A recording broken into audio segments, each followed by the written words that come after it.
നമസ്കാരം. ആരോഗ്യജാലകം പരിപാടിയിലേക്ക് ഏവർക്കും സ്നേഹസ്വാഗതം. ഇന്ന് വളരെ പ്രാധാന്യമുള്ളൊരു വിഷയമാണ് ആരോഗ്യജാലകം ചർച്ച ചെയ്യുന്നത്. Anti microbial resistance AMR.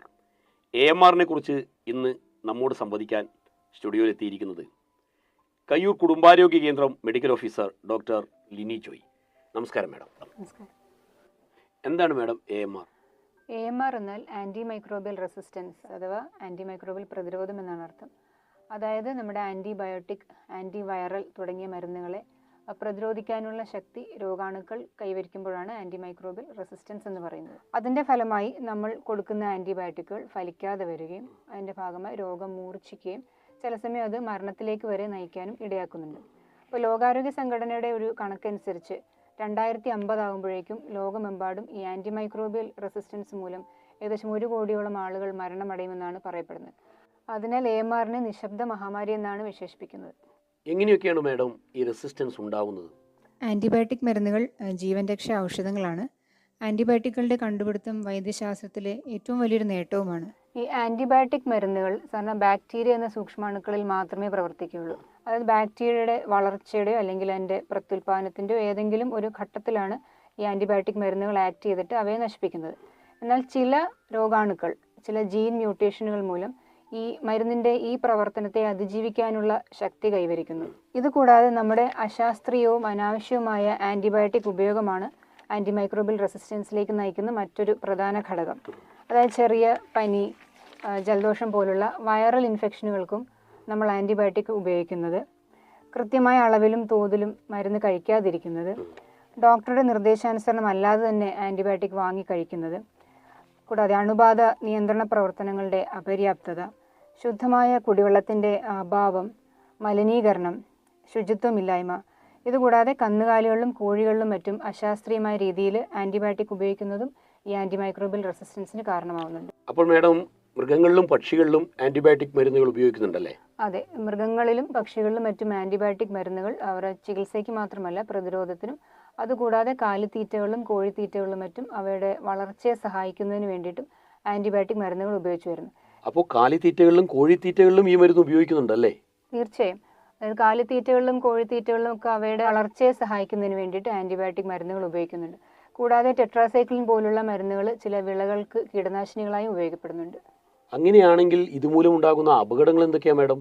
കന്നുകാലികൾക്കും മറ്റും നമ്മൾ നൽകുന്ന ആൻറ്റിബയോട്ടിക്കുകൾ അവയുടെ പാലിലൂടെയും ഗോമൂത്രത്തിലൂടെയും ചാണകത്തിലൂടെയും എല്ലാം മണ്ണിലേക്കും ജലാശയത്തിലേക്കും അങ്ങനെ മനുഷ്യരിലേക്കും എത്തിച്ചേരുന്നു. അപ്പോൾ അശാസ്ത്രീയമായ രീതിയിലുള്ള ആൻറ്റിബയോട്ടിക് ഉപയോഗം ആൻറ്റി മൈക്രോബിയൽ റെസിസ്റ്റൻസിന് കാരണമാകുന്നുണ്ട്. അപ്പോൾ മാഡം ഈ ചില അസുഖങ്ങളൊക്കെ വന്നാൽ നമ്മൾ സ്വയം ചികിത്സ ചെയ്യാറുണ്ടല്ലോ, അപ്പോൾ അത്തരം സ്വയം ചികിത്സ AMRന് കാരണമാകുന്നുണ്ടോ? കാരണമാവുന്നുണ്ട്. കാരണം ഞാൻ നേരത്തെ പറഞ്ഞ പോലെ ഈ ആൻറ്റിബയോട്ടിക് മരുന്നുകൾ ബാക്ടീരിയ എന്ന സൂക്ഷ്മാണുവിൽ മാത്രമാണ് പ്രവർത്തിക്കുന്നത്. അപ്പോൾ നമ്മൾ പനി, ജലദോഷം പോലുള്ള വൈറൽ ഇൻഫെക്ഷനുകൾക്കും ആൻറ്റിബയോട്ടിക്കുകൾ വാങ്ങിക്കഴിക്കുമ്പോൾ അത് ആൻറ്റി മൈക്രോബിയൽ റെസിസ്റ്റൻസിലേക്ക് നയിക്കുന്നുണ്ട്. കാരണം ശരീരത്തിൽ സ്വതവേയുള്ള സഹായകരമായ ബാക്ടീരിയകൾ ഇല്ലാതാവുകയും പകരം ഹാനികരമായ രോഗാണുക്കൾ ഇടം നേടുകയും ചെയ്യും. അപ്പോൾ ഇങ്ങനെയൊരു അവസ്ഥയിൽ നമ്മുടെ ക്ഷീരകർഷകരും പൊതുജനങ്ങളും എന്തൊക്കെ മുൻകരുതൽ എടുക്കണം? ക്ഷീരകർഷകരും മറ്റും ആൻറ്റിബയോട്ടിക് ഉപയോഗിക്കേണ്ട ആവശ്യം വരുമ്പോൾ ഒരു വെറ്റിനറി ഡോക്ടറുടെ നിർദ്ദേശാനുസരണം മാത്രം ആൻറ്റിബയോട്ടിക്കുകൾ ഉപയോഗിക്കുക. മൃഗങ്ങൾക്കുണ്ടാകുന്ന രോഗബാധ മറ്റു മൃഗങ്ങൾക്കും അതുപോലെ മനുഷ്യരിലേക്കും പകരാൻ സാധ്യതയുണ്ട്. അപ്പോൾ അത് തടയുന്നതിനുള്ള മുൻകരുതലുകൾ സ്വീകരിക്കണം. കൂടാതെ സമയാസമയങ്ങളിലുള്ള കുത്തിവയ്പ്പുകൾ നൽകുക, ശുചിത്വം പാലിക്കുക. അസുഖബാധിതമായി ആൻറ്റിബയോട്ടിക് മരുന്നെടുക്കുന്ന വളർത്തുമൃഗങ്ങളുടെ പാല് ചികിത്സാ കാലയളവ് കഴിഞ്ഞ് 7 ദിവസം വരെയും അതുപോലെ ഇറച്ചി 28 ദിവസം വരെയും ഉപയോഗിക്കരുത്. അതുപോലെ പൊതുജനങ്ങളും ആൻറ്റിബയോട്ടിക്കുകൾ ഒരു ഡോക്ടറുടെ നിർദ്ദേശാനുസരണം മാത്രം ഉപയോഗിക്കുക. അതും നിർദ്ദേശിച്ച കാലയളവിലും നിർദ്ദേശിച്ച തോതിലും കൃത്യമായി കഴിക്കുക. ആൻറ്റിബയോട്ടിക് മരുന്നുകൾ നമ്മൾ മറ്റുള്ളവരുമായി പങ്കുവയ്ക്കാതിരിക്കുക.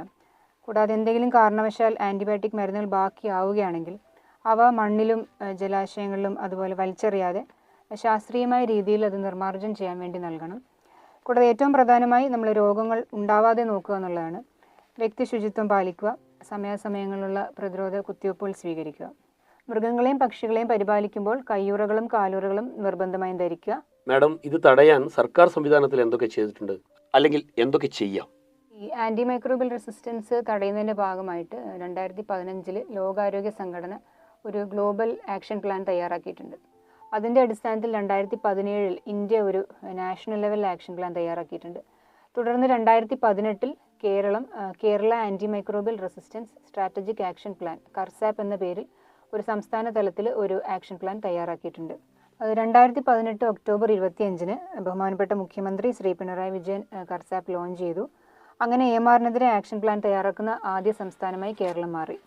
ഇതിൽ നമ്മുടെ ആരോഗ്യ വകുപ്പ്, ഭക്ഷ്യസുരക്ഷാ വകുപ്പ്, മൃഗസംരക്ഷണ വകുപ്പ്, ഫിഷറീസ് തുടങ്ങിയ വകുപ്പുകൾ ചേർന്നാണ് കർസാപ്പ് ആവിഷ്കരിച്ചിരിക്കുന്നത്. അപ്പോൾ ഏകാരോഗ്യം എന്നൊരു ആശയത്തെ മുൻനിർത്തിക്കൊണ്ടുള്ള പ്രവർത്തനങ്ങളാണ് കർസാപ്പ് വിഭാവനം ചെയ്യുന്നത്. ഇതിൻ്റെ ഭാഗമായി നമുക്ക് സംസ്ഥാന തലത്തിലും ജില്ലാതലത്തിലും ബ്ലോക്ക് തലത്തിലും AMR കമ്മിറ്റികൾ രൂപവൽക്കരിച്ചു കഴിഞ്ഞു. ജില്ലാതല കമ്മിറ്റികൾക്കും അതുപോലെ തന്നെ ബ്ലോക്ക് തല കമ്മിറ്റികൾക്കുമുള്ള പ്രവർത്തന മാർഗരേഖ സർക്കാർ പുറപ്പെടുവിച്ചിട്ടുണ്ട്. അതിൻ്റെ അടിസ്ഥാനത്തിലുള്ള പ്രവർത്തനങ്ങളാണ് നടന്നു വരുന്നത്. ഇതുകൂടാതെ ആൻറ്റിബയോട്ടിക്കുകളുടെ അശാസ്ത്രീയമായ ഉപയോഗം കുറയ്ക്കുന്നതിന് വേണ്ടി മെഡിക്കൽ ഷോപ്പുകളിൽ നിന്നും ഡോക്ടറുടെ കുറിപ്പടിയുടെ അടിസ്ഥാനത്തിൽ മാത്രമേ മരുന്നുകൾ നൽകാവൂ എന്ന കർശന നിർദ്ദേശം ഡ്രഗ്സ് കൺട്രോൾ ഡിപ്പാർട്ട്മെൻറ്റ് പുറപ്പെടുവിച്ചിട്ടുണ്ട്. അപ്പോൾ ഓപ്പറേഷൻ അമൃത് എന്ന പേരിൽ ഇതും നടപ്പിലാക്കിയിട്ടുണ്ട്. കൂടാതെ എല്ലാ ആശുപത്രികളും ആൻറ്റിബയോട്ടിക് സ്മാർട്ട് ആശുപത്രികളാക്കുക എന്നതാണ് കേരള സർക്കാർ വിഭാവനം ചെയ്യുന്ന മറ്റൊരു മുൻനിര പരിപാടി. അപ്പോൾ ഇതിൻ്റെ ഭാഗമായി നമ്മൾ കയ്യൂർ കുടുംബാരോഗ്യ കേന്ദ്രത്തിൽ നമ്മൾ ആൻറ്റിബയോട്ടിക്കുകൾ ആളുകൾക്ക് എളുപ്പം തിരിച്ചറിയുന്നതിന് വേണ്ടി നീല നിറത്തിലുള്ള പ്രത്യേകം നിർദ്ദേശങ്ങളടങ്ങിയ കവറുകളാണ് ഫാർമസിയിൽ നിന്നും ആൻറ്റിബയോട്ടിക് മരുന്നുകൾ നൽകുന്നത്. കൂടാതെ ആൻറ്റി മൈക്രോബിയൽ പ്രതിരോധത്തെ പറ്റിയുള്ള അവബോധം സൃഷ്ടിക്കുന്നതിനായി പ്രത്യേക ബോധവൽക്കരണ ബോർഡുകളും അതുപോലെ മോഡലുകളും നമ്മൾ സ്ഥാപിച്ചിട്ടുണ്ട്. കൂടാതെ ഉപയോഗശൂന്യമായ ആൻറ്റിബയോട്ടിക്കുകൾ നമ്മൾ മണ്ണിലും ജലാശയങ്ങളിലും വലിച്ചെറിയാതെ അവ ശേഖരിക്കുന്നതിനായി കുടുംബാരോഗ്യ കേന്ദ്രത്തിൽ തന്നെ പ്രത്യേകം ഒരു മെഡിസിൻ ഡിസ്പോസൽ ബിന്ന് തയ്യാറാക്കിയിട്ടുണ്ട്. അത്തരത്തിലുള്ള മരുന്നുകൾ അതിൽ നിക്ഷേപിക്കാവുന്നതാണ്. അപ്പോൾ ഈ വിധമുള്ള പ്രവർത്തനങ്ങളൊക്കെയാണ് നമ്മുടെ സംസ്ഥാന വ്യാപകമായി നടന്നു വരുന്നത്. Thank you madam. ഇത്രയും വിലയേറിയ അറിവുകൾ പ്രേക്ഷകർക്കായി പകർന്നു നൽകിയതിൽ ഏറെ സന്തോഷം. ഇന്നത്തെ ആരോഗ്യജാലം പരിപാടി ഇവിടെ പൂർണ്ണമാവുകയാണ്. നന്ദി, നമസ്കാരം.